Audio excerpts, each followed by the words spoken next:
Good evening. I'm Gaby Chavarria. I'm the Executive Director here at the Burke Museum.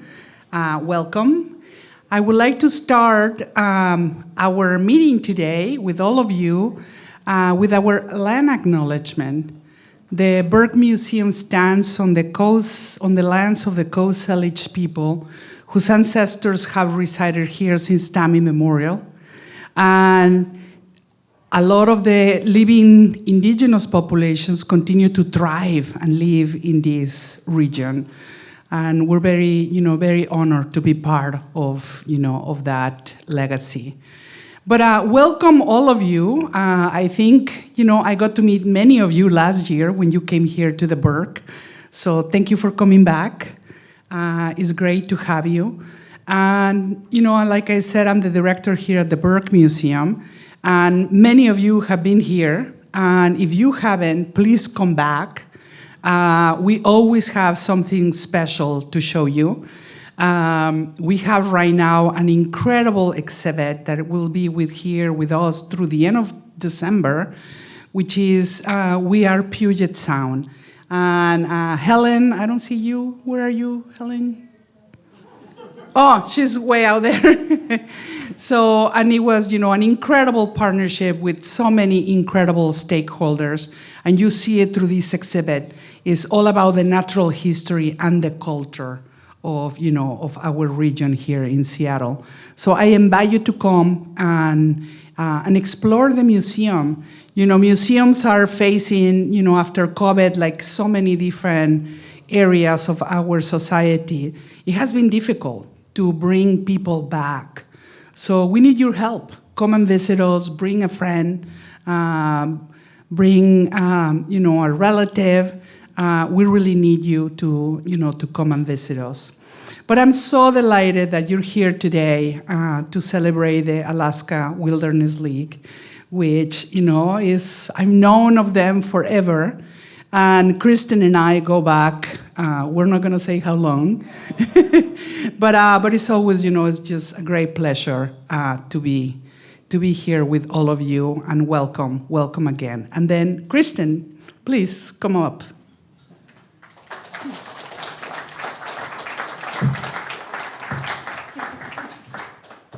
Thank you, Gabby. Thanks for having us here at the Burke. Hi. I'm Kristen Miller, Executive Director of Alaska Wilderness League, and we are so grateful on behalf of Alaska Wilderness League board and staff that you all are joining us tonight to celebrate 30 years of Alaska Wilderness League. Yay! This feels really high. Tonight we are also incredibly excited to honor President Jimmy Carter with the Marty Meary Lifetime Achievement Award. An honor, I'll just let you guys applause. An honorary co-chair of Alaska Wilderness League Board of Directors, President Carter created a legacy of robust land protections across wild Alaska. In 1980, he signed the Alaska National Interest Lands Conservation Act, ANILCA, into law, designated more than 100 million acres of conservation lands across Alaska. This included expanding the boundaries of the Arctic National Wildlife Refuge, protecting its coastal plain known since time immemorial to the Gwich'in people as a sacred place where life begins. Early conservationists like Marty Meary had long fought for these legal protections for the refuge, a fight that continues today. President Carter honored Meary's legacy. His actions to pass ANILCA remains one of the most remarkable presidential accomplishments and continues to drive our work at Alaska Wilderness League. We're really grateful to be joined by Josh Carter, President Carter's grandson, who came to accept the award on his behalf.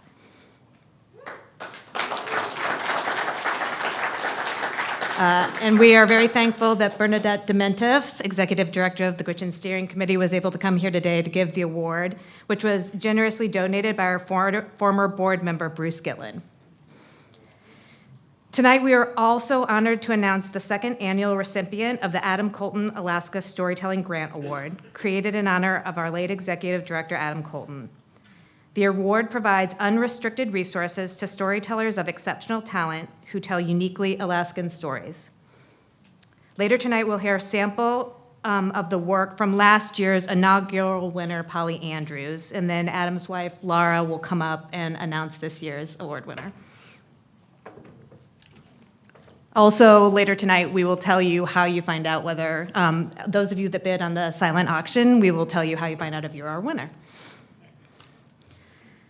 So, tonight, as we commemorate the 30th anniversary of Alaska Wilderness League, it seems especially appropriate that we have really big wins to celebrate in the Arctic. Our organization was founded 30 years ago around the fight to protect the Arctic refuge. Back in 1993, our founding board members had the foresight to anticipate the epic fight that we had in front of us to protect this sacred place, our nation's largest and wildest refuge at threat from oil and gas development. And they were right. I started this work 20 years ago. At that point, we were deep into it, fighting congressional vote after congressional vote to open the refuge to development every year, sometimes every few months, always working side by side with our Gwich'in allies. When the refuge was opened for development in 2017 under Trump's Tax Act, it was devastating, and it changed the fight, but it did not change Alaska Wilderness League's resolve, our commitment to the Gwich'in people, or our dedication to protecting the refuge's coastal plain. After 3 tumultuous years of holding back seismic and other threats, the first lease sale in the coastal plain region was held on the same day that insurrectionists attacked our nation's capital. Needless to say, that was a dark day, but we all know that it was just a small part of the story. On President Biden's first day in office, he made clear that Alaska, and specifically the protection of the Arctic refuge, was a priority for his administration. Starting on day one, with an executive order that halted the refuge oil and gas leasing program, his administration has continued taking the steps necessary to provide that protection for the past 3 years. This commitment saw a huge milestone on September 6th of this year when the Biden administration announced the cancellation of every remaining lease still held on the coastal plain of the Arctic National Wildlife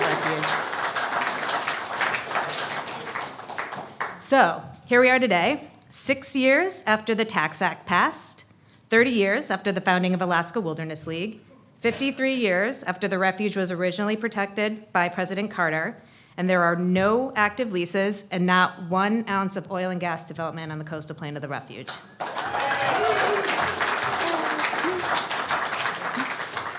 None of it's been easy, and good policy takes time, but the long history that we are celebrating tonight just reminds us of how amazing it is to be where we are today.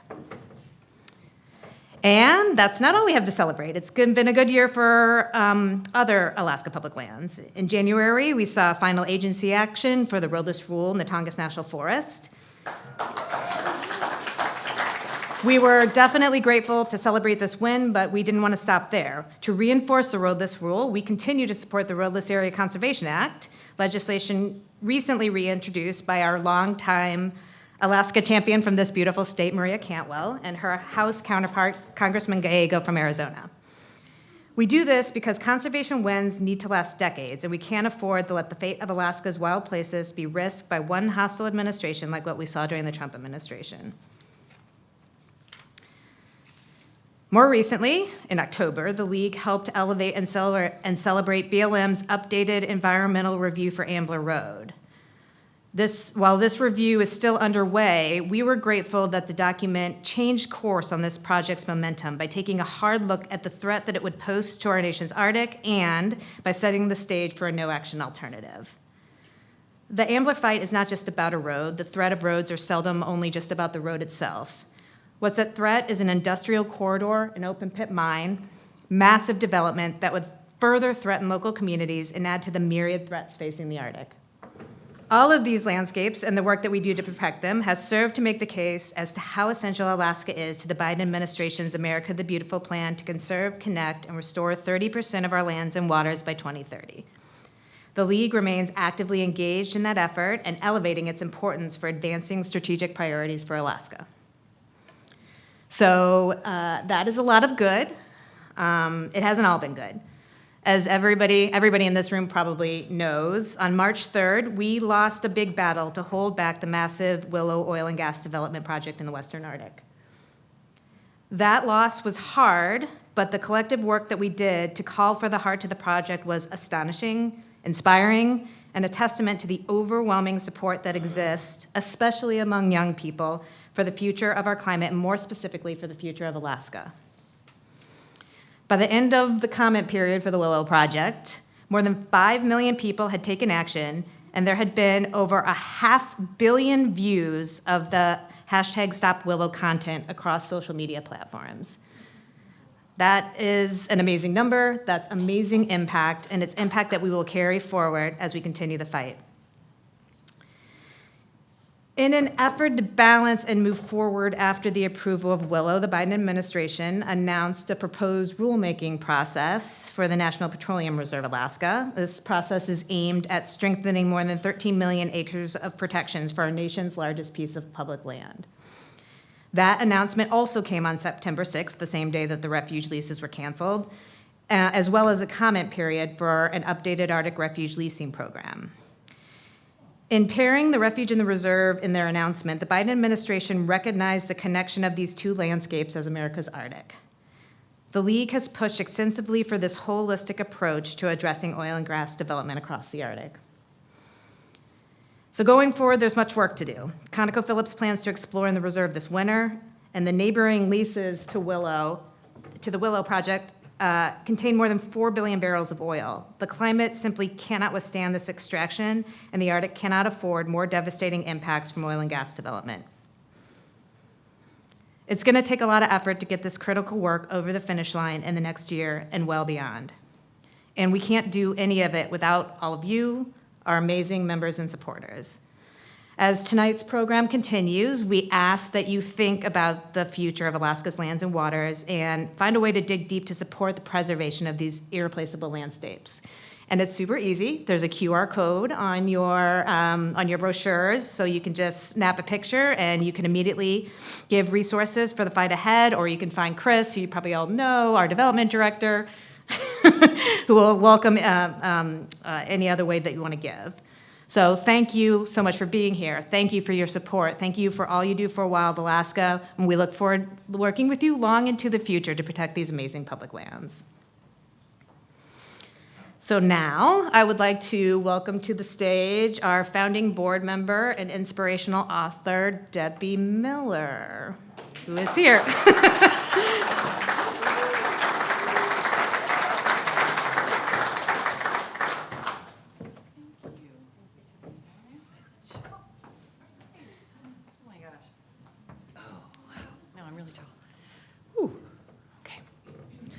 Oh my goodness. Thank you so much, Kristen. You are awesome. We are so lucky to have you and the staff at the Alaska Wilderness League. Could just the staff just raise your hand? If you're a staff member, just raise your hand, just so people know that there are our development director over there, Chris. We have an awesome staff that works 24/7 on protecting Alaska. And I'm just grateful for that, having watched the organization grow since 1993. We started out in just one little tiny office, on the hill. We had cots in the basement for people to sleep on that would come in to lobby. And then we got an apartment for a while for people to stay in, and then more and more Alaskans would come down to lobby, and we would help them and facilitate, and now we really have an office there. And people all over the country working for the Alaska Wilderness League. So how about a hand for the staff and for the director? Awesome. And I feel like this is family. Seattle. There are so many good people in this community, in this state. Maria Cantwell. And then going back to the original Arctic National Wildlife Range. Back in those days when they were trying to get legislation through, it was Senator Warren Magnuson of Washington that was the sponsor for the bill to create the Arctic National Wildlife Range. It ended up being an administrative order, but just there's this connection with Washington and Alaska, and I just love that. So thank you in the community here and those that are maybe outside Seattle that have come in. Thank you for your continuing support for the Alaska Wilderness League, all of you in this room. This is why we can do the work, and I'm grateful. Before we get started on a few more remarks about President Jimmy Carter and Margaret Murie, I just think we need to do this like big round of applause for our conservation hero as he starts his 100th year on this planet for President Jimmy Carter. I mean, really. Woo!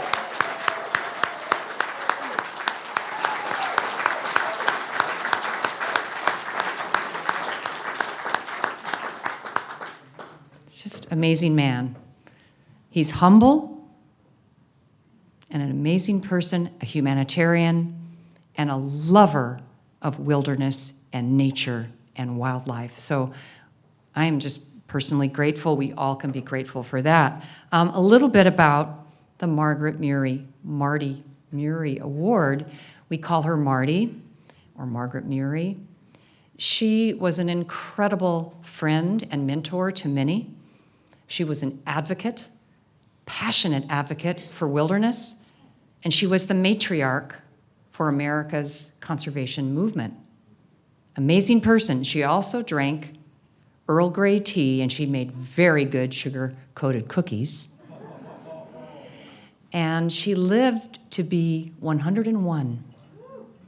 And she was the first woman to graduate from the University of Alaska.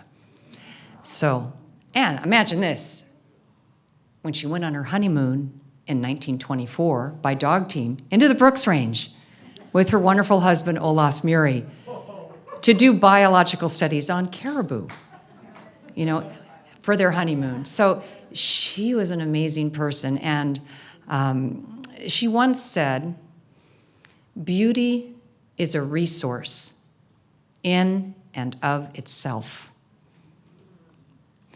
And she found great beauty in Arctic wilderness and the wandering caribou and the mosaic of tundra flowers and the music of the rivers and the clucking ptarmigan. And she wrote about it eloquently in her books.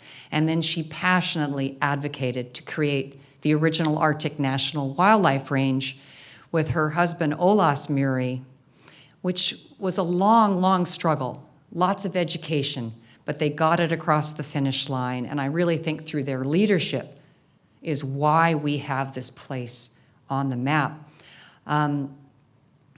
I can't think of another person in this world more deserving of the Marty Murie Lifetime Achievement Award than President Jimmy Carter. Can't think of anybody. So, I mean, I'm just thrilled.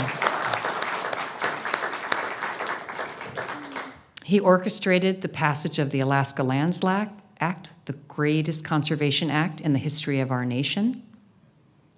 And he believed that we needed to protect the most beautiful places with the rich wildlife for future generations, and also for the indigenous people and their cultures that have thrived off that wilderness and those homelands for thousands and thousands of years. So this was an important piece of legislation, and I like to think of the Alaska Lands Act as a great piece of music. And we know that Jimmy Carter loved music. And I think of it as this.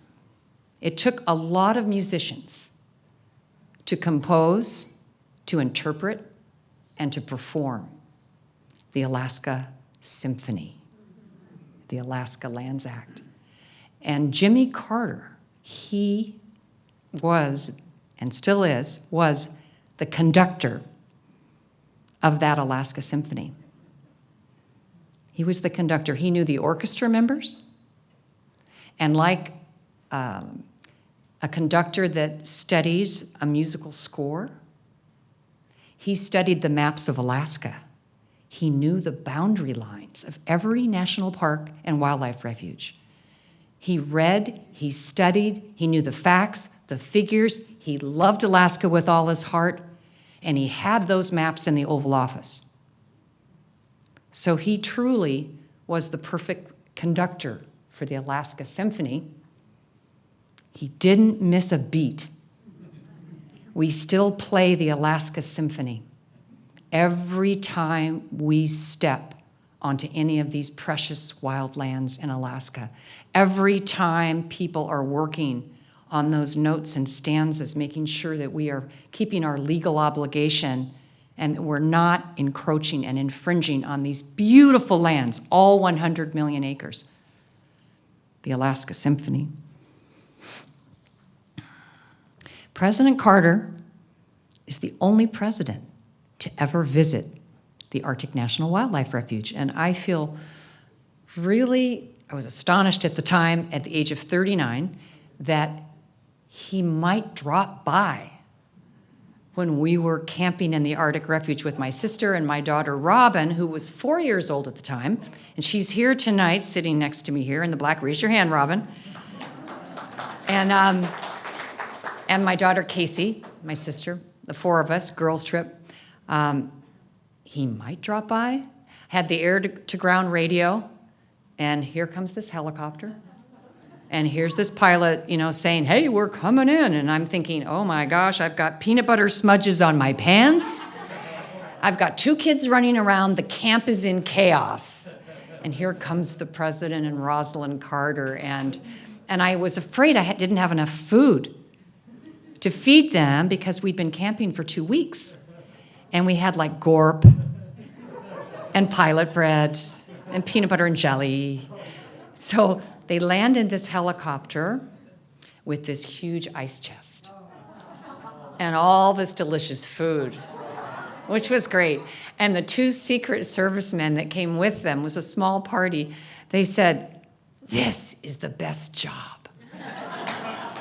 We only have to watch out for the bears.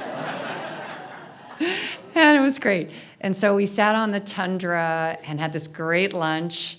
And President Carter had on this beautiful, brand new Arctic Village hat that he was wearing because he had just been to Arctic Village and met with the Gwich'in people and loved learning about their culture and the porcupine caribou herd. And he was talking about that and how wonderful it is that we have indigenous people that still live in this homeland and utilize these resources that he ended up protecting in the Lands Act, the subsistence traditions of Native people across Alaska.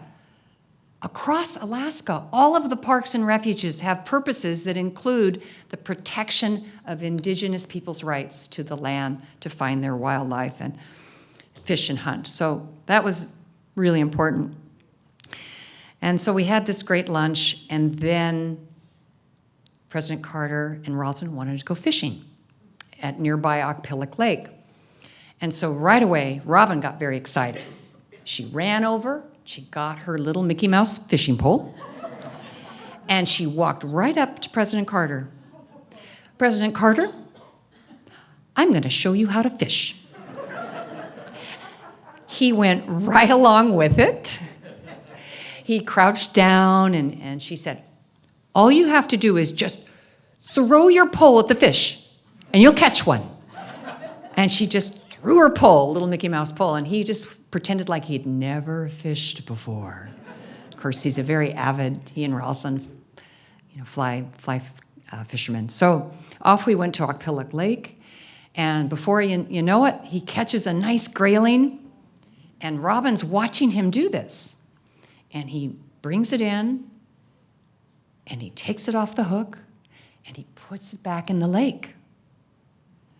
And Robin was shocked. She had never seen this. And she said, President Carter, what are you doing? Why are you putting the fish back in the lake? We eat the fish. She was so disturbed by this. Of course, President Carter thought this was pretty funny and really had a good laugh. And she ended up earning a piggyback ride on his back, which was very special. It was a wonderful, special day.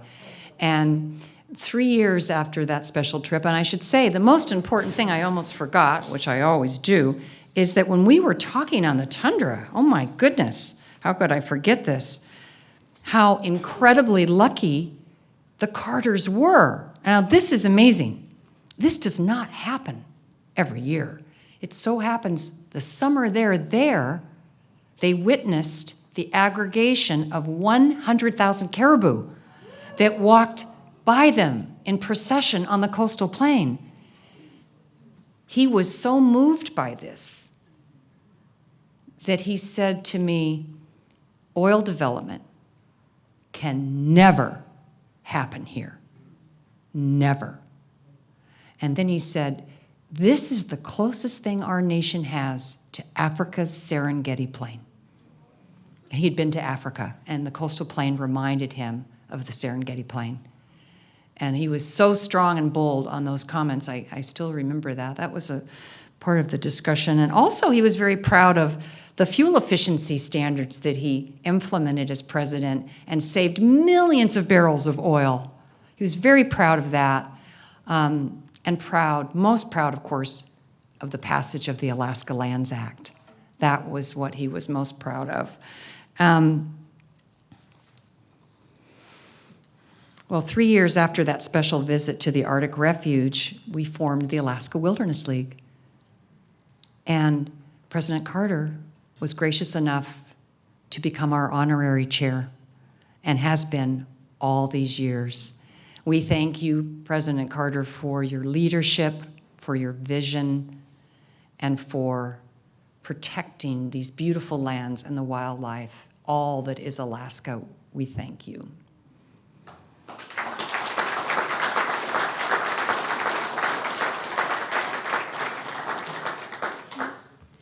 In a moment, you'll be hearing from Bernadette Dementieff, sitting right over here, and she is the executive director of the Gwich'in Steering Committee.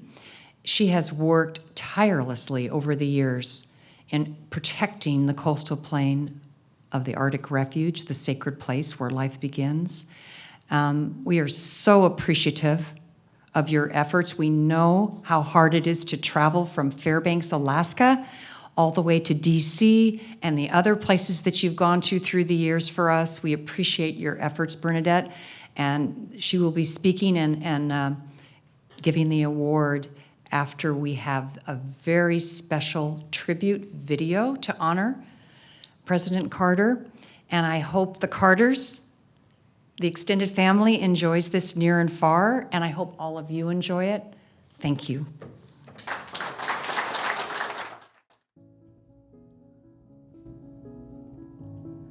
As a young farm boy growing up during the Depression in Plains, Georgia, Jimmy Carter ran barefoot outside in the fields, developing an awareness of the environment's fragility. President Carter's rural upbringing, hunting and fishing traditions, and deep appreciation for the great outdoors stayed with him through life, inspiring his work to preserve our planet as one of the first world leaders to address concerns about a changing climate.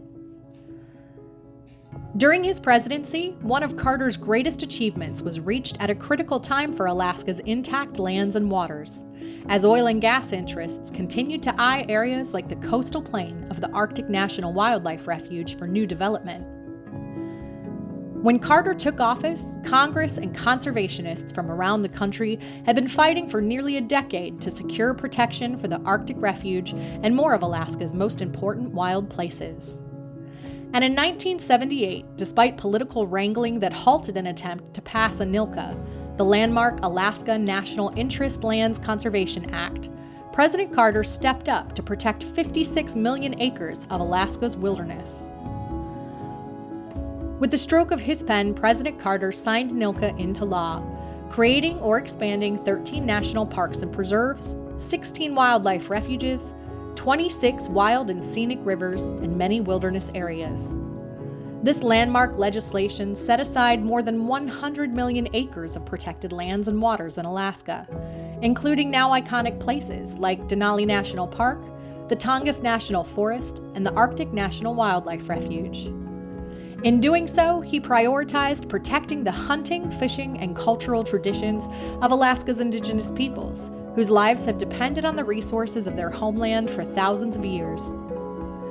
After his presidency in 1990, President Carter and Rosalind Carter made a trip to the Arctic Refuge to camp and explore the very lands now protected thanks to Congress and President Carter's historic actions. During this well-timed visit, the porcupine caribou herd aggregated on the coastal plain. The Carters witnessed the astonishing procession of more than 100,000 caribou marching by them on the tundra. It was unthinkable to consider industrial activity in such a sensitive area. Oil development can never happen here, Carter boldly said. It was this sentiment and the strong conservation gains by President Carter that helped lead to the creation of Alaska Wilderness League in 1993, an organization dedicated to the preservation of public lands throughout Alaska, and for which Carter serves as an honorary chair of its board of directors. There is no place in the world that is quite like Alaska, and we can thank Jimmy Carter for protecting America the Beautiful in its purest form. Good evening, everyone. It's such a great pleasure to help celebrate an incredible 30 years of vital preservation work done by the Alaska Wilderness League, and to honor the conservation legacy of President Jimmy Carter. President Carter was one of the first presidents to truly understand the importance of protecting our environment and the value in preserving our nation's remaining pristine public lands and waters. President Carter's legacy and foresight are most pronounced when it comes to wild Alaska. He fought to enact the Alaska National Interest Lands Conservation Act, and he used the Antiquities Act to protect these special, one-of-a-kind treasures for generations to come. The Alaska Wilderness League has carried on this mission. From old-growth forests in the Tongass to the coastal plain of the Arctic Refuge, the League has been instrumental in protecting these national treasures for current and future generations. But our work isn't done yet. We still have much more to do to permanently protect the refuge, protect the Tongass, and the wild salmon spawning grounds throughout the last frontier state. Again, thanks to President Carter, we still have these places and their natural wonders to protect. But now it is up to us to continue the fight to defend them. I look forward with working and collaborating with all of you in this effort. But again, let's take a moment and remember that these 30 years are so important, and to thank all of you associated with the League. Thank you. Hello, everyone. It's an honor to join you to celebrate the momentous conservation achievements of the inspirational, the intrepid, the innovative President Jimmy Carter, this country's greatest conservation president. Early in my congressional career, I had the privilege of working with President Carter to pass the Alaska National Interest Lands Conservation Act, protecting millions of acres of Alaskan wilderness. It came out of the committee I served on, the Interior Committee. And ever since, I have continued fighting to defend those same areas and protect the rights of those who have called Alaska home since time immemorial. Now, more than ever, we need to honor President Carter's legacy by standing up against ecological devastation and rising up to protect places like the Arctic National Wildlife Refuge. Thank you all for everything that you are doing. On behalf of the Wilderness Society, I would like to congratulate President Jimmy Carter on receiving the Alaska Wilderness League's Lifetime Achievement Award. We cannot think of anyone more deserving to receive this award than you, President Carter. Your bold leadership in passing the Alaska National Interest Lands Act serves as a defining moment in American history and really in world history for protecting nature at scale and doing it in a way that honors the subsistence rights of Alaska natives and rural residents. Your conservation legacy truly is a daily inspiration for all of us, and it is an extraordinary gift to future generations. Our commitment to you is to carry forward your vision not only in defending Anilka, but more broadly in protecting the natural world so vital to the health of our communities, wildlife, and climate. President Carter, I am Cynthia Wayburn, daughter of Edgar and Peggy Wayburn, and like them, I have devoted much of my adult life to conservation in Alaska. 5 words come to mind when I think of your legacy, particularly in Alaska. Visionary, courageous, tenacious, humble, and bold. You had the vision to see future threats to our public lands in Alaska and to see the opportunities to ensure a healthy future for people and the natural world in the future. You had the courage and the tenacity to shepherd the Alaska National Interest Conservation Act through Congress, and you were simultaneously humble and bold in signing that act into law. These words were written for my father, but they seem particularly appropriate for you. How great the heart, large enough to house the majesty of ages, wise enough to secure its seed. Thank you for your wisdom. Hi, Mr. Carter. Jody Potts Joseph here, Hongwichin from Eagle Village, Alaska. Congratulations on your award from Alaska Wilderness League. I just want to extend my appreciation for all your dedication and efforts for your conservation work in Alaska throughout the years. Protecting our lands for public use, but also for indigenous subsistence has been really important, especially to my family and I and our community. So Masi Cho, I made you a gift. Our family are hunters and gatherers, and so the gift that I made really incorporates things directly from Alaska lands. So I just, there's my sled dog team barking. They're also wishing you well and offering congratulations as well. So the gift I made is a fan. It incorporates materials from things my family harvested for food that we also use the materials for decoration. So we have smoked moose skin, and in the center of the blue flower, the Alaska state flower, the forget-me-not, is caribou antler from caribou my family harvested. And the feathers are from a grouse that we harvested this fall. And so, I just wanted to make a gift from the land for you to show our sincere appreciation for everything that you have done in all of your life, but especially for Alaska. Masicho. Hi everyone, I'm Brian Moore. I wanted to take a few minutes to thank both Kristen and the Alaska Wilderness League, and of course the Campion Foundation, for all their work over all the years to help protect Alaska. And in this case, particularly ANILCA, right? The law that we were all worried about for so long and we still work on every day.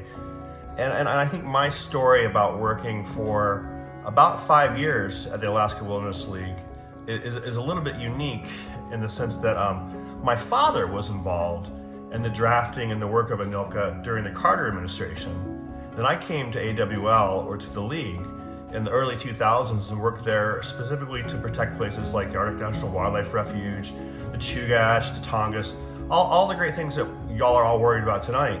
And so I'm so glad that everyone's there, and I wish I was there with you. And I wanted to take a few seconds to share two stories that are special to me and both my father, who was unable to do this video, but he did give me a story. And the story is that during the drafting of ANILCA, on the floor of the Oval Office, President Carter, Senator Stevens, a staff person from Senator Stevens, and my father, the four people were in the room, they laid out a great big map of Alaska on the floor. And I think you can see pictures of this sometimes.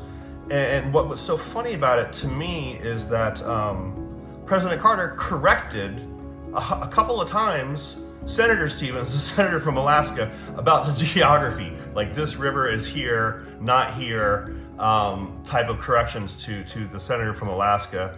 And as we know, ultimately that ANILCA passed, and that's what we've all worked on for so long to help protect. I think my second favorite story is from me.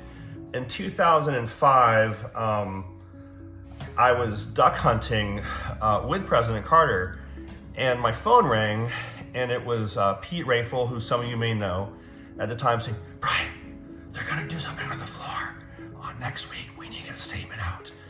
And so I went back into the duck blind and I informed President Carter of this, and he said, "Well, let's go write an op-ed." And so we went back into the place where we were staying, and we got Pete Rafel on the phone. And between Pete Rafel and me, President Carter dictated to us an op-ed and a letter to Congress that he wanted to write. And this was about December of 2005, which was a pivotal point for the Arctic National Wildlife Refuge in particular. And so those are the kind of fun stories that I have of President Carter, his work, and I couldn't be more proud of the League and the people that are doing the work now. It's all just really very exciting, and I'm glad to be involved, or at least to have been involved at some point in time in my life. So thanks a lot, and I hope everybody's doing great. Have a great night.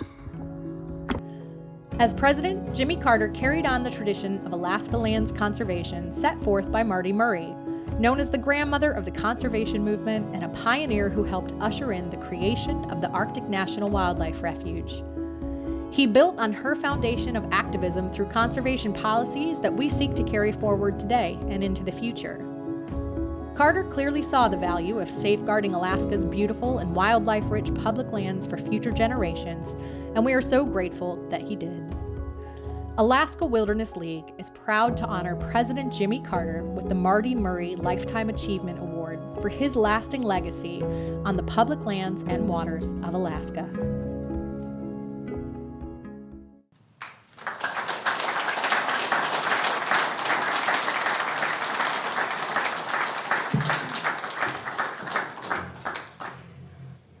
Wow, it made me emotional. Bernadette Dementif Oji, Kuchaja Kutsan Eastleigh. My name is Bernadette Dementif. I'm the executive director, said a few times already tonight, of the Gwich'in Steering Committee.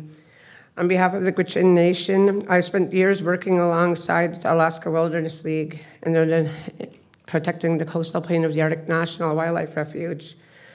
I have traveled many places, including to Washington, D.C., meeting with decision makers, getting good news and bad.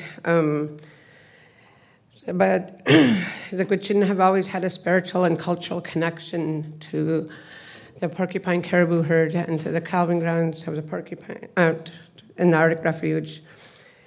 What befalls the caribou befalls the Gwich'in, and that's what has been shared to us from our elders and our leadership. For my people, protecting the coastal plain is not just an environmental issue, but a human rights issue. It's a food security issue. Sorry, I'm just nervous. It's about upholding our rights as Indigenous people. We're not asking for anything, but simply to live and thrive off the land that Creator blessed us with. In 1980, it was the actions of President Jimmy Carter that helped create a way for us, the Gwich'in, to lead the fight to protect the sacred place where life begins, otherwise known as the Arctic National Wildlife Refuge. As you've heard already tonight, under President Carter's leadership, Congress created and expanded 13 national parks and preserves, 16 wildlife refuges, 26 wild and scenic rivers, and many wild places. The Arctic Refuge is one of the last untouched ecosystems in the world. It is important to the Gwich'in and to the millions of Americans who continue to stand alongside us to protect this area. We are all aware that oil drilling in the Arctic Refuge would cause harm to the animals and to the people that are connected to this place. In Alaska, we are already witnessing so many drastic changes due to climate change. Climate change doesn't care what color you are, don't care if you're rich or poor. We are all going to be negatively impacted, and it's time that we set our differences aside and come together for our children and our future generations. What President Carter accomplished for Alaska lands and waters remains monumental and important to this day because of President Carter, our youth can now carry the torch of protecting areas across our country, including the Arctic Refuge. With all of this in mind, it is a great pleasure to present the Marty Murray Lifetime Achievement Award from the Alaska Wilderness League to President Jimmy Carter recognizing his important achievements. And although President Carter couldn't be here tonight, there's somebody here that has been to the Arctic Refuge. His grandson, Josh Carter.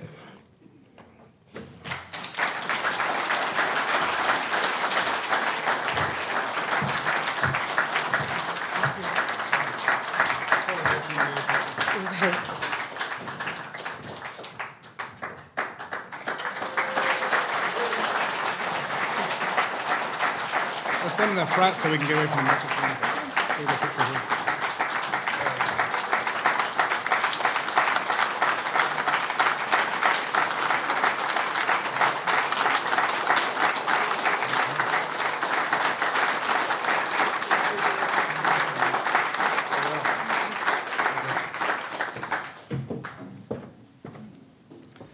And here's this gorgeous piece that we just heard about in the video.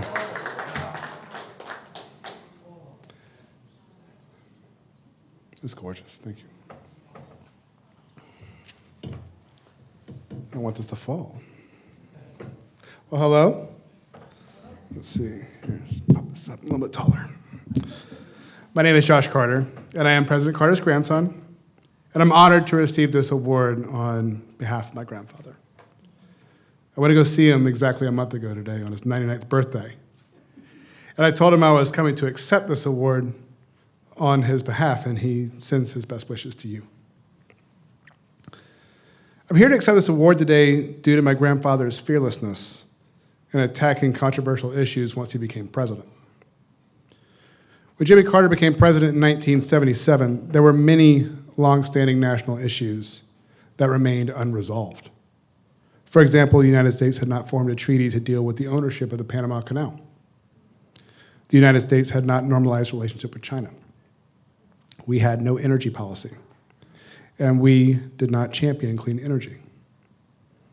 We supported strong men over democracy in Latin America, and there was no peace between Israel and Egypt.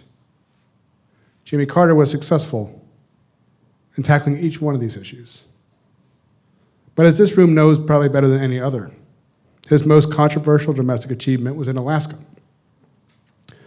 Alaska was admitted to America's 49th state in January of 1959, just 18 years before my grandfather was president. When Alaska joined the Union, the immediate debate was what to do with Alaska's vast federal lands. We had promised, and we intended to keep the promise, to set aside land for indigenous people. Some of the land needed to be deeded to the new state government, and we needed to retain national forest and parks and wilderness areas. Now, President Eisenhower and his successors avoided the controversy, and Alaska's commercial fisheries were generating enormous industry. And as you all know, by the time Jimmy Carter became president, oil was discovered in Alaska. So to compound the initial set of problems, my grandfather and the United States now had to deal with the contention of the enormous wealth that the Alaskan lands could generate to private companies. Now, his option to start out in Congress was closed. Alaska's two senators, Republican Ted Stevens and Democrat Mike Gravel, were both aligned with commercial interests. And due to Senate rules, no senator could start a debate about another senator's state. So without Stevens or Gravel's support, the Senate was a non-starter. But Jimmy Carter had the support of environmental groups and Alaskan natives, but not hunters or loggers or fishers or chambers of commerce, and of course not the oil industries, all against him. And the odds were so stacked against him that he almost had to give up. But Cecil Andrus, who was my grandfather's Secretary of the Interior, he crafted a way for my grandfather to use the Antiquities Act of 1906 to protect areas that were of historic and scientific interest. So my grandfather and Andrus, they pored over maps in the Oval Office, and they found indigenous lands and burial grounds and wildlife areas, and they decided on their own, because he could, that about 56 million acres of Alaska was now a national monument, and it could not be touched. without his direct involvement in the Department of the Interior. It was a Minnesota-sized bargaining chip. And it was extremely unpopular in Alaska. But it did force the issue. And my grandfather spent the rest of his presidency debating and advocating for a wild Alaska. And finally, as we've all heard many times today, in December of 1980, after he lost the re-election, Congress passed and he signed the Alaska National Interest Lands Conservation Act. This act clarified the ownership of the remaining lands in Alaska, designated and prohibited areas for oil exploration, and created the Alaska National Wildlife Refuge, an area bigger than California. This law doubled the size of America's national parks. It tripled America's wilderness area. And it protected 25 free-flowing streams, although I hear you say 26. So I'll have to check with my grandfather. In the 43 years since this passage, ANILCA has become increasingly more popular. And throughout my life, I have heard my grandfather repeatedly champion that this law was his most significant domestic achievement of his political life.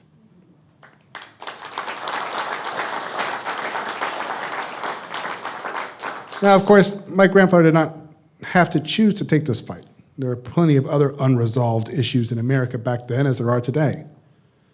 But as his grandson, I will say that I think it was inevitable. I believe that my grandfather was gravitationally pulled towards Alaska. He has been a lifelong outdoorsman. A lot has been written about my grandfather's pre-presidential life. Famously, he was a peanut farmer turned president. He spent his early childhood in the woods of Plains, Georgia, and he returned to the same woods after he left the Navy in 1953, and again when he left the White House in 1981. Now, I wasn't there for any of that. I was born in 1984. But he still lives in that same house and in that same town in South Georgia, and we still own that land. So I grew up going down to Plains and walking the same woods and the farms that our family has owned for more than 100 years now. And most of my grandfather's hobbies are outdoors. During turkey season, every week he would get up an hour before daylight, drive to his land, and walk through his woods. It was the only activity that he did without security. My grandfather still has a Secret Service detail today, and is always with him. But he always insisted that when he was in the woods, he wanted to be alone in nature. So the only outdoor sporting that my grandfather likes better than turkey hunting is fishing. It is very hard to overstate how much my grandfather likes fishing. He has a small pond in his front lawn that he keeps stocked. But if he really wants to go fishing, he goes to his mother's old house, it's about 5 minutes away, to a place that we in the family call the Pond House. It's on Carter Fish Pond Road. It's about twice as big as the front lawn pond, but when I was in college, he doubled it because, you need a bigger pond. And a few years after that, my grandfather decided that he should provide irrigation to one of our farmlands, so he spent 4 or 5 years designing and building his third pond, which is almost 4 times bigger than the Pond House pond. And we call this the new pond. And after that, my grandmother has said that if he builds another pond, she's filing for divorce. But despite all these ponds mere minutes from his house, my grandfather's favorite thing fishing was fly fishing on trout streams. He learned how to fly fish post-presidency. He has over 50 fly rods and probably as many reels. And he ties his own flies. When you walk into his office in Plains, you of course see memorabilia of his time in the Navy and when he was governor of Georgia and when he was president of the United States. But the most prominent thing in his office is his fly tying desk. When I was about 10, he taught me how to tie an ant and an Adam's fly, and he made me master it before he took me fishing in Pennsylvania. He took me to Pennsylvania, Colorado, Florida, Wyoming, and Montana to fly fish. And he took my dad all over the world, including Alaska. I tried to count how many times he went fishing in Alaska, and I couldn't. I know one of his first trips was in Ellendorf while he was president, and he returned to the Alaskan trout streams about every few years up until 2016, when he went to Bristol Bay. My grandparents celebrated their 70th wedding anniversary on Copper River. And when my grandparents came home, the only thing that my grandfather wanted to talk about was an 8-pound, 26-inch rainbow trout that he caught on Copper River. But his greatest fishing trip was back in 1985. It was his first trip back to Alaska as a former president. Now, unlike his previous trips while he was president, on this trip, he was greeted with smiles and handshakes instead of hanging effigies. He no longer needed to double his security to be in the state. Alaskans were now proud of the National Wildlife Refuge. And on this trip, he was again on Copper River. In his book, An Outdoorsman's Journal, my grandfather talks about the catch of a lifetime. He fought for an hour and landed a 12-pound, 32-inch rainbow trout. It was the largest trout he'd ever seen. He measured it. He got a lot of pictures of it, like a lot. And then he put it back in the water. And he sent these pictures and the measurements to a Japanese taxidermist who made him a replica. And he mounted that fish on the wall as you walk into his office. And he handwrote a note and stuck it on the wall that says, "This rainbow still lives." Caught and released in Copper River in Alaska in June of 1985. Alaska's a magical place.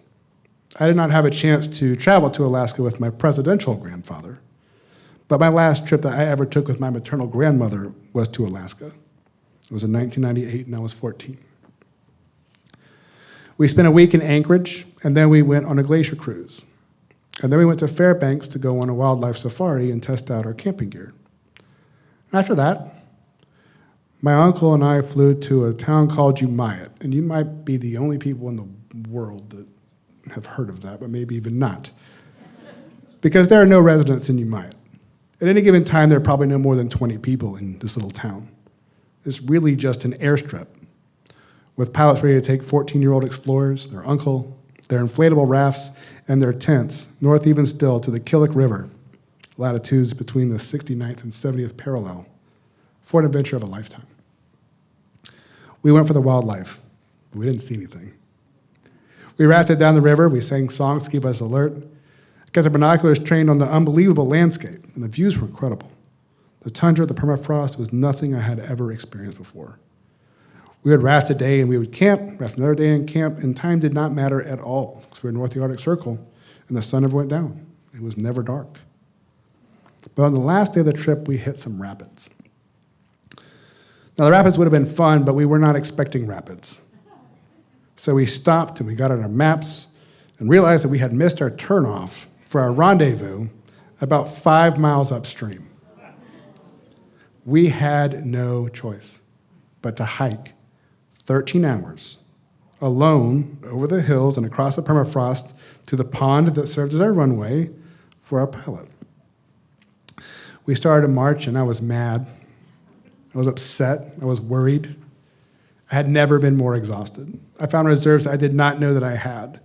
But about 10 hours into my hike, about 2 or 3 in the morning, I came up a crest and looked to the tundra to my right, and I saw thousands and thousands and thousands of caribou, starting their migration away from the North Shores, south before the freeze. And I forgot about my exhaustion. I just stopped, and I experienced nature in a way I never have before, and I haven't since.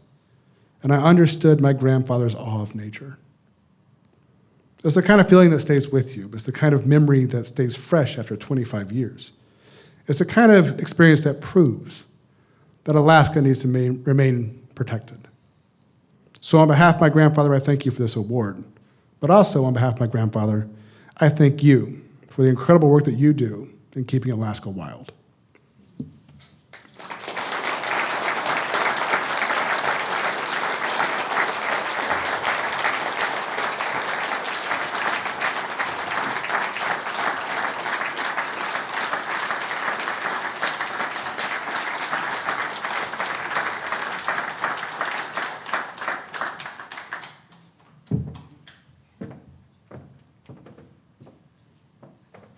Thank you so much, Josh, for those wonderful, wonderful remarks. I can't tell you how much it means to us to be able to give your grandfather this award.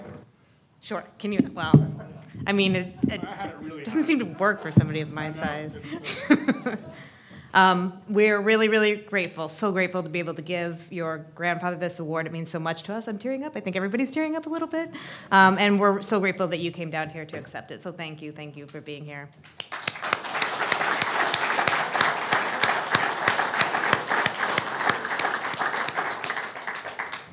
Before we move to the second part of the program, I want to say, I'm going to look at Chris to make sure I am saying the right thing. So for everybody that bid on the silent auction, as the program ends tonight and you leave, just go over to the table and there should just be a sheet of paper in front of each item that will say who the winner is. So, but we're watching to make sure that people don't sneak away to find out now. All right. So now we get to talk about the Adam Kolton Alaska Storytelling Grant. We are so excited that we are going to be announcing the second winner of the Storytelling Grant, which was established last year. And so to talk about the grant, I'm going to call, oh, there's Sam, hi. I'm going to call up Sam Kolton, Adam's son, who's going to talk a little bit about the award, and then Laura's going to come up to follow.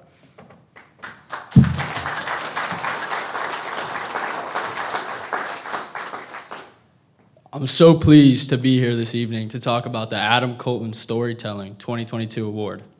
Before I do that, I'd like to spend a few minutes sharing memories of my dad.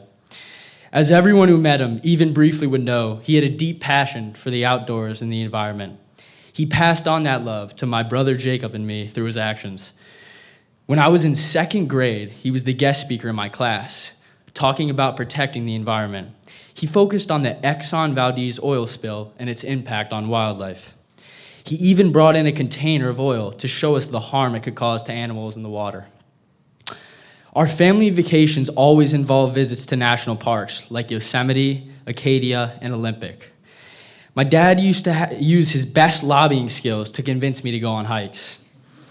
To make them even more fun, we'd create all-time sports lineups as we walked. My dad was also a big baseball fan. Go Mets! And every vacation ended with a trip to a major league game. It's funny how much I love hiking now and how I feel my dad's presence with me every step. In 2021, my mom, brother, and I went to the Arctic National Wildlife Refuge. We saw the amazing land that my dad and all of you worked so hard to protect. I came back from that trip feeling just as inspired and motivated as my dad always was. I often think about the stories he used to tell me about his own trips to the refuge. This storytelling grant is so perfect as it enables artists to tell their own stories. I'm pleased to share that the 2022 grant recipient, Polly Andrews, spent the year partnering with other artists and storytellers to provide youth workshops in the Caspook School District and North Star Behavioral Center. Unfortunately, Polly couldn't join us tonight due to a family emergency. We want to share her great work by showing a video from her this evening. As Polly's year ends, we are eager to see what great things she will continue to accomplish. Now, here's Polly.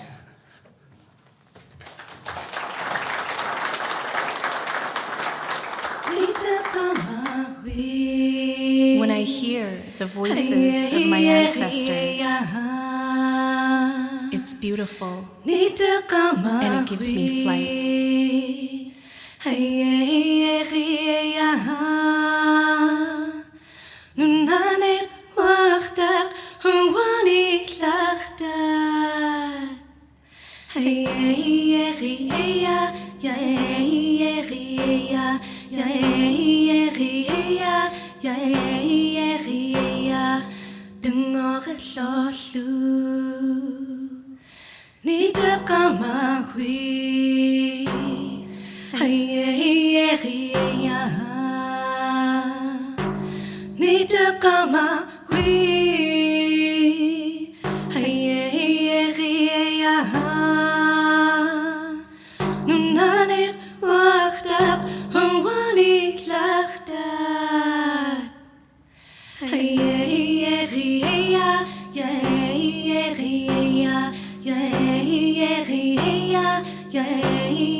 Yei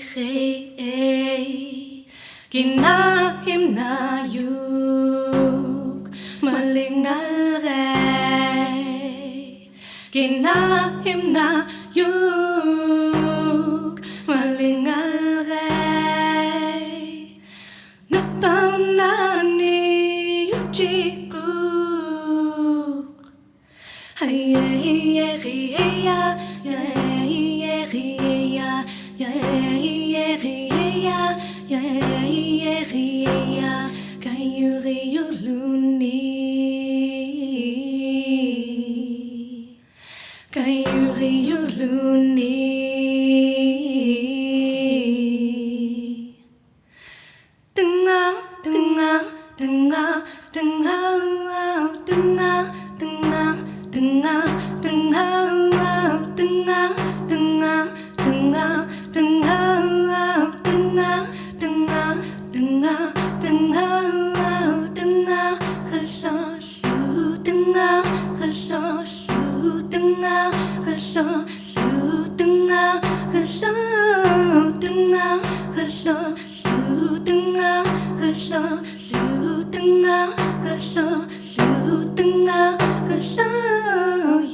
Good evening. It's a great privilege to be here tonight.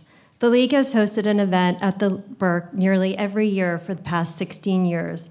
And during his time as executive director, the event was always very special to Adam, and now it is very special to our family. The event embodies his passion for bringing people together to commemorate and applaud the heroes of the Arctic National Wildlife Refuge and other areas of wild Alaska. This evening, I'm accompanied by my mother-in-law, Adam's mom, Carol, my sister-in-law, Lisa, and of course, Sam. Adam's dad and my older son, Jacob, weren't able to come out tonight. But Jacob was able to join the selection committee for the storytelling grant. I want to express my sincere appreciation to the League for upholding the Adam Kolton Storytelling Grant. The grant is made possible thanks to donations to the Memorial Fund in Adam's honor, which remains active today and helps ensure the longevity of the grant, while also supporting the League's conservation work. I'd also like to extend my gratitude to the selection committee, Ellen Ferguson, of course, Debbie Miller, Kristen Miller, Jacob Kolton, and with guidance by Chris. Thank you all for your hard work.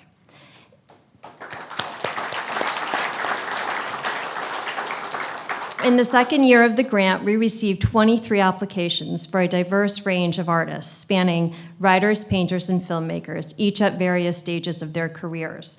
Their work was all incredible and inspiring. Two storytellers, however, truly stood out, and I'm delighted to announce the recognition tonight. The selection committee has decided to bestow an honorable mention upon Clara Mage. Clara is an Alaskan-born visual artist who creates expansive landscape paintings in the remote regions of Alaska. Her artwork serves as a powerful medium to convey the untold stories of climate change in these remote areas. Clara, congratulations, and we wish you the utmost success in your endeavors.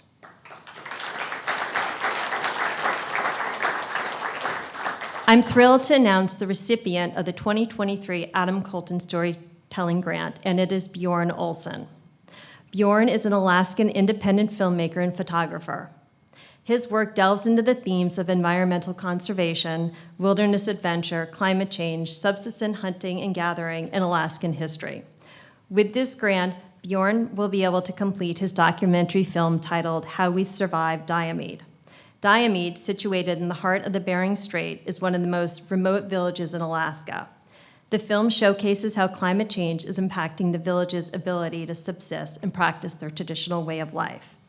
While Bjorn wasn't able to join us this evening, he has prepared a brief message and preview of his work that you'll see in a moment. Bjorn, a hearty congratulations, and we look forward to the incredible work that lies ahead.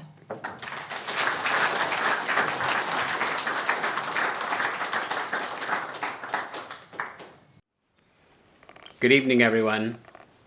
It's difficult to relate how honored I am to have had received the Adam Kolton Storyteller Grant. My name is Bjorn Olson. In the early 1970s, my parents moved to Alaska to escape the rat race and to seek an alternative back to the land lifestyle. With the public health aid and my father on hand, my mother gave birth to me in an abandoned trapper's cabin near the native village of Mentasta. Within a year, the BLM evicted us for squatting, and we moved 15 miles down the Toke Cutoff to the small community of Salana along the banks of the Copper River. My parents purchased land and began building a home in which to raise children. Our 5-acre homestead lifestyle was subsistence-oriented.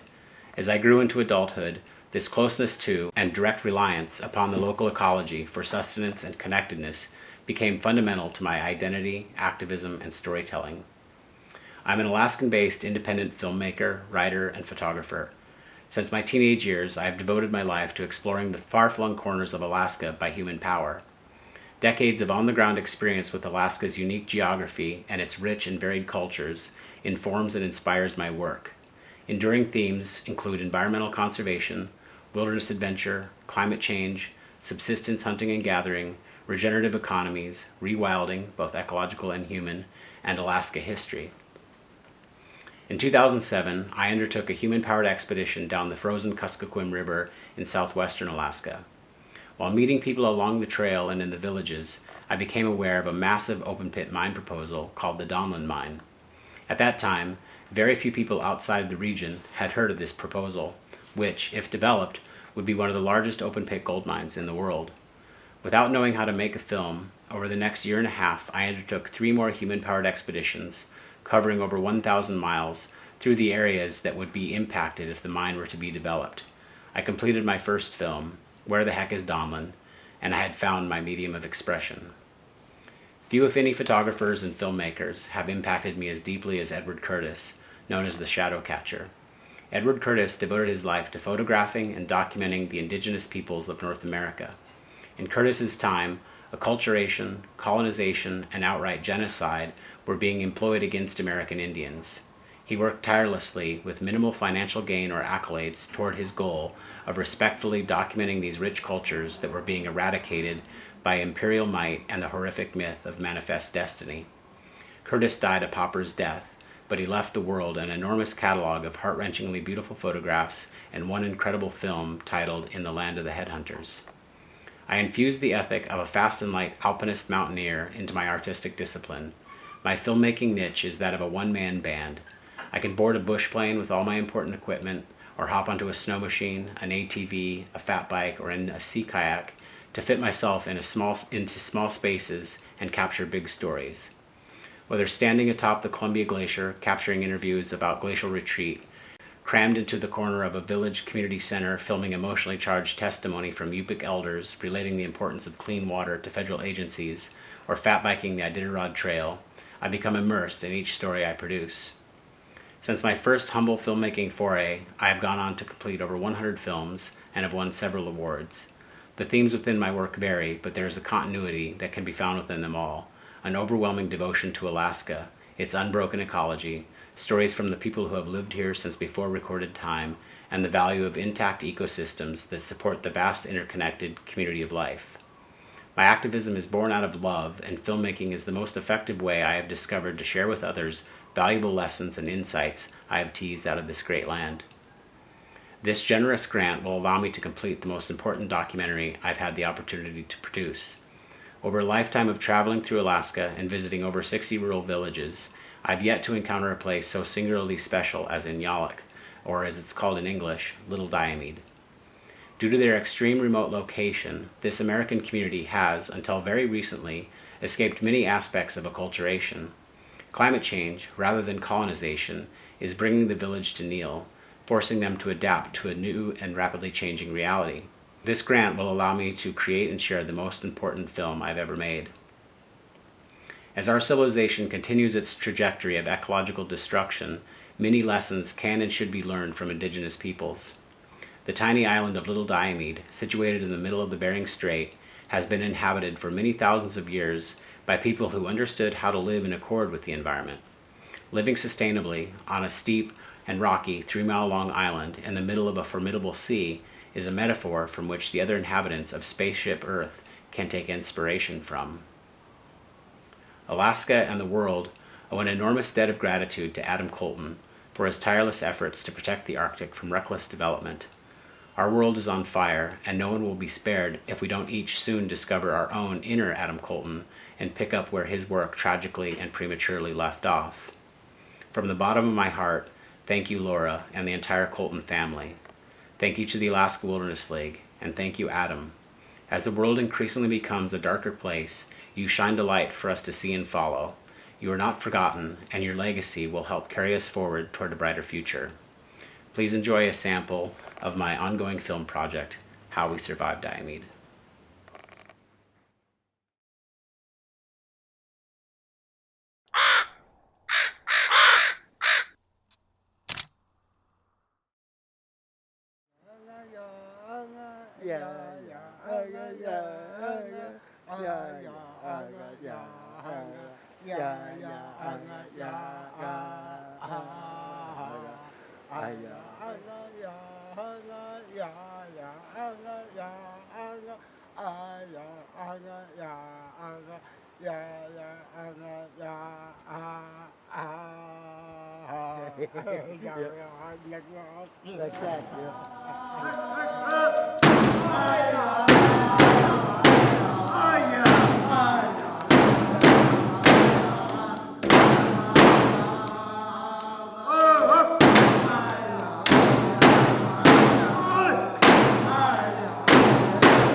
Right here in Little Diomede, we're at the border of international date line we shared with Russia. Little Diomede is about 3 miles around, a little over 1,300 feet high, sedimentary granite rock. That's what it is made of. It is dwelt by natives who lived and dwelt here for 10,000 years. And the reason I picked this place is it's resourceful. We have birds, abundance of it. There's about 30 to 40 species of birds. And we have the mammals that do pass through here, which is the whale. The whales consist of the gray, the bowhead, the minke, the humpback, the orcas, the porpoise. Our sustenance mainly is the walrus, which we get, so those are what migrate seasonally. In the past 10 years now, we've seen changes and affected our way of life, climatic way.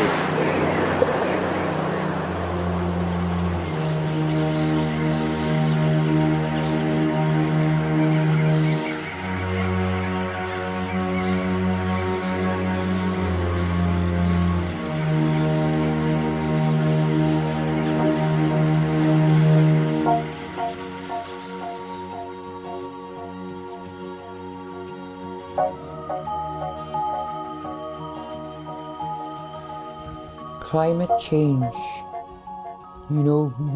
Diomede, I've noticed it maybe a good 10 years back. Noticed the warming, the change in the plant, the ice condition, how the pressure ice forms here. It's been a big notice for Diomede. I think with our location we're at, it makes us more understanding that it's gonna change more. It changes how we hunt, how we gather, how we survive Diomede.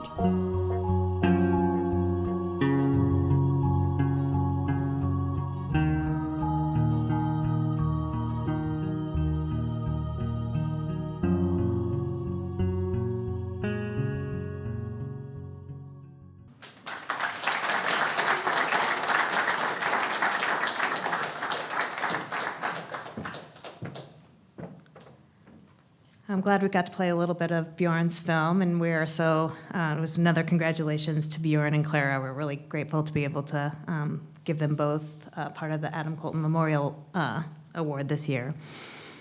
All right, so we're in the home stretch. I'm just going to say a little bit of thanks to some people. Thanks again, Josh, for being here. Really, really appreciate it.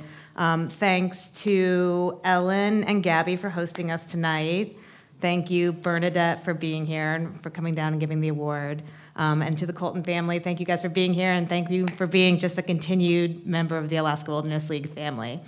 And then one more big thanks, I'm going to embarrass him, to Chris. This magical event in which all of these things happen and all the food is here, all happens because of Chris Konish. So thank you, Chris, for everything that you did. I'm going to say it one more time. We have a lot more work to do. We have big plans for next year. We have big plans for the years beyond. So thank you guys for all of your support. We really hope that you will consider giving us additional support. We're so glad you're here. We're so glad you support us. We're so glad you're a part of this work. We have a lot to do, and we're going to do it together. So thank you, everybody.